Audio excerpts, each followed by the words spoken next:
Hey guys, a charity promotional campaign is really good for business.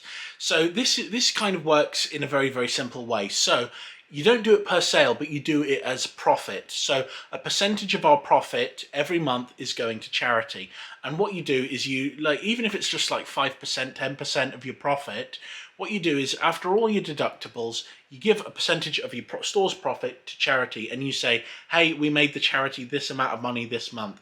And you can do that every single month, and that's really good because over time people are like, wow, we're giving to help charity. This is really good. Everybody likes to give something to a charity. They like to give, they like to help people. I love charities. I think they're absolutely amazing. And doing this is helping the charity. It's also helping you with business because a lot of people will come to your business because they'll get that feel good factor of being able to say, hey, yeah, I went out and I helped a charity today. That's really good. So it's definitely worth considering.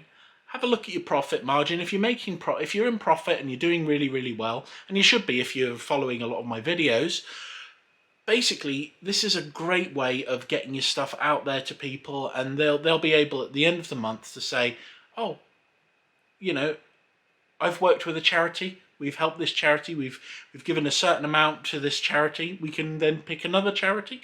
Try out different charities. Battersea Cats and Dogs Home's really good one. Local food banks are good charities as well. Food banks are an amazing charity, and we have one in Colchester. The person who runs it is absolutely fantastic. So when it comes down to it, you can do really well out of helping charities. And if you're supporting charities and giving money to them, you will get promoted most of the time as a business on their platform, which is really good. So ask around with your local charities, try and get this sort of stuff, because this kind of partnership is really beneficial. So try it out, see how it works, run it for a couple of months. If you're a business, you're doing well when it comes to profit, there is no harm in trying and seeing if it increases your profit further. Anyway, oh God, I'm thinking about profit all the time. I really am a Ferengi, aren't I? Anyway, you have a lovely day. Bye.